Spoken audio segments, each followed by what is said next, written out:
Bonjour à tous, bienvenue sur ma nouvelle vidéo. Aujourd'hui on parle des flashs et des flashs. Cobra évidemment parce que les Flash Studio c'est pour les losers. Ça y est, là je me suis fait plein de nouveaux potes. Alors les flashs Cobra, je n'utilise absolument que ça. Parce que les Flash Studio c'est bien beau. L'inconvénient c'est que déjà il faut avoir un studio de préférence. Et surtout qu'en plus il te faut une prise pour les Flash Studio. Donc ça devient vite compliqué, alors que les Flash Cobra, au moins tu peux les emmener partout, tu peux aller faire du strobisme dehors, et ça c'est vraiment ce qui m'intéresse le plus, ce que je fais le plus, et ce que je vais te parler de suite. Donc qu'est-ce que j'utilise comme flash? J'en ai trois, et j'en ai trois différents. C'est pas voulu, c'est que j'en ai acheté deux d'occasion. Donc j'ai un Canon 430 X2, le Speedlight, donc celui-là, il est quand même vachement connu dans le milieu. Peut-être vous allez l'aimer, le connaître. Moi c'est le flash que j'aime le moins, je le dis de suite, je montre après. J'ai le Yongnuo, donc le YKen 562. Celui-là il est beaucoup connu aussi, c'est donc du chinois. Et c'est pour moi le meilleur que j'ai, parce que c'est le plus simple et le plus solide. Et j'ai le dernier Glossy GXF 1000C, les noms sont super simples. Donc celui-là, qui est un super flash en mode TTL, mais qui coûte déjà un peu plus cher. Celui-là par contre, il est super sympa, avec une belle fonction rafale stromboscopique. Donc ça c'est vachement cool pour les photos de sport et tout. Après ça devient vite compliqué, donc déjà là il faut s'y connaître un petit peu plus. Moi ce que je vais te parler surtout dans cette catégorie, c'est le b.a.-ba et la base des flashs. Donc déjà pour les utiliser, moi je ne vais pas les utiliser sur mon boîtier. Ça c'est un peu une erreur, même si tu peux le faire, mais c'est une erreur. J'utilise des télécommandes de flash toutes simples. Donc les Yongnuo, le modèle RF603C2, super. Voilà, 603C2. Donc ça c'est pour la boîte on s'en carre. Donc les télécommandes, c'est ça. Donc petite télécommande. Donc j'ai les anciennes, le modèle 1 qui était sorti, et je viens d'avoir le modèle 2. Quelle différence? Elles sont mieux quand même les deux, parce que là tu peux remarquer déjà qu'elle a du scotch, donc le modèle 1. Elle s'est déjà cassé la gueule plus d'une fois. Donc au moins l'avantage c'est que tu sais que c'est solide. Au nombre de photos j'en ai fait, je peux même pas te dire, mais c'est incroyable le nombre de prises photos que j'ai pu prendre avec. Elles ont jamais cramé, elles ont aucun souci. Elles peuvent prendre un petit peu la flotte, c'est pas des trucs qui sont trop fragiles. Donc la différence que tu vas avoir du coup, c'est que tu as sur l'autre modèle, tu as une molette pour le visser et le fixer à son support. Ça y était pas sur l'ancien, donc ça faisait que quand tu l'avais, tac, sur ton support, tu vois, même là quand tu mets ton flash, tu vas visser tout bêtement ton truc pour pas qu'il se casse la gueule, quoi, qu'il se déboîte. Et ben en dessous tu l'as pas, donc si tu le mets sur un trépied, dès que tu bouges ton trépied, ça zip et il y a tout qui se casse la gueule, et ça m'est déjà arrivé avec le Yongnuo justement. Donc ça ils l'ont rajouté, et c'est super pratique, c'est vachement intelligent, merci. Et le deuxième truc qui était très con là-dessus quand même, c'est que tu avais le on-off qui était au milieu de la télécommande. Donc si tu venais mettre ton flash par-dessus, eh ben, il va falloir m'expliquer comment tu peux clipser ton on-off si tu as le flash par-dessus. Donc il fallait allumer le flash, et ensuite venir mettre ton... allumer la télécommande, pardon, et venir mettre ton flash, ce qui est très con. Alors que sur les nouvelles, ça a été déporté sur le côté, ce qui te permet du coup avec ton flash par-dessus de le faire. Donc tu as une fonction maître et esclave, donc tu vas pouvoir l'allumer, la mettre en réception ou en émission, ce qui va te permettre de l'utiliser soit sur ton boîtier, soit sur ton flash. L'avantage de ces télécommandes, donc elle va pas pouvoir te faire des réglages, tu vas pouvoir rien faire de plus que déclencher, elles font que déclencher.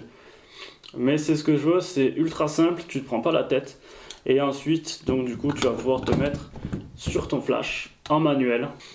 Donc comment tout ça fonctionne, je vais vraiment te dire le b.a.-ba de la chose.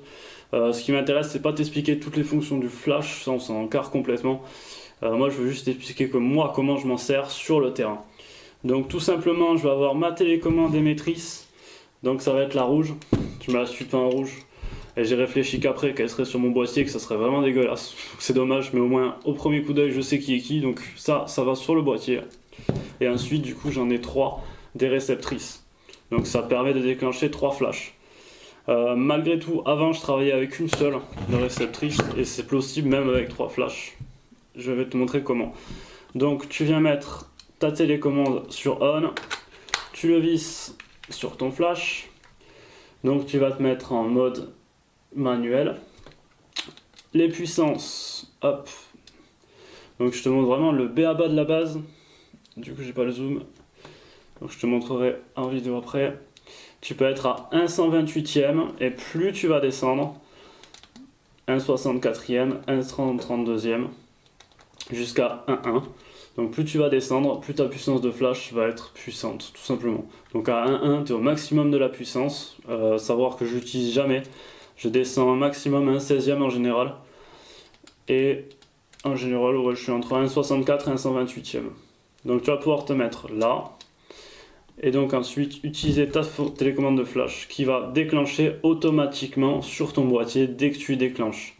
Alors tu vas éviter les modes rafale parce que ça sert à rien là-dessus, parce que ça va pas suivre en vitesse. C'est pas un flash TTL de malade. Donc là tu es en manuel, justement. Donc voilà, là tu fais partir ta base, ta première émission de flash. Donc ensuite, qu'est-ce qui suit? Si tu as d'autres flashs mais que tu n'as pas la télécommande, ça va être très simple. Du mode manuel, tu vas passer en mode S1. Le mode S1, lui, qu'est-ce qu'il va faire? Il va réceptionner la lumière du biais de cette petite cellule qui va voir la lumière venir et qui va faire déclencher le flash. Donc plus besoin de télécommande à ce stade-là. Le premier flash qui lui est branché va venir flasher l'autre, ce qui va le faire déclencher. L'inconvénient de cette technique, c'est si ton flash est derrière un obstacle, comme bon, ça capte la lumière quand même, mais si c'est trop derrière un obstacle, comme un petit muret, comme je sais pas, un bidon par exemple, je sais pas du tout ce que tu peux avoir sur le terrain. Moi je fais des shoots en urbex, donc j'ai souvent des bidons, des briques, des trucs qui sont un peu en plein milieu. Si c'est derrière, ben forcément la lumière va pas capter. Et si tu veux éclairer une pièce et le mettre vraiment loin, là ça va être intéressant d'avoir une télécommande qui déclenche ton flash à distance. Donc là c'est le meilleur moment, c'est le moment où je peux râler. Je vais râler envers ce flash qui me fait vivre un enfer au quotidien. Mais qui est très solide, il faut l'admettre. Donc le modèle Canon 430EX, voilà, EX2, qui est un tout petit flash. Alors faut avouer qu'il est très petit quand on prend le dernier Glossy. La différence de taille elle se voit quand même. Donc pour un petit sac photo et tout, ça c'est génial. Maintenant en ce qui concerne les menus, c'est vraiment juste un enfer. Hop. Pour pouvoir baisser tes puissances, il faut à chaque fois que tu appuies sur OK, que tu valides, je mets la lumière, et qu'à chaque fois tu laisses descendre le bordel, ou tu le fasses monter, voilà la puissance, tac. Et ça, c'est vraiment un enfer parce que sur le Yongnuo, du coup, tu as juste besoin de appuyer jusqu'à ta puissance que tu as envie. Tu arrives, paf, t'appuies, tu changes ta vitesse, paf, il n'y a pas de souci. Le menu il est simple, les boutons ils sont simples à comprendre. Tu passes du mode S1 au mode manuel sans problème. Tu as le mode multi aussi là-dessus. Alors que là, franchement, c'est beaucoup plus compliqué. Déjà, rien qu'appuyer sur OK pendant 3 secondes, venir appuyer sur ta puissance, les touches elles sont dures, elles sont rentrées dans le morceau de plastoc.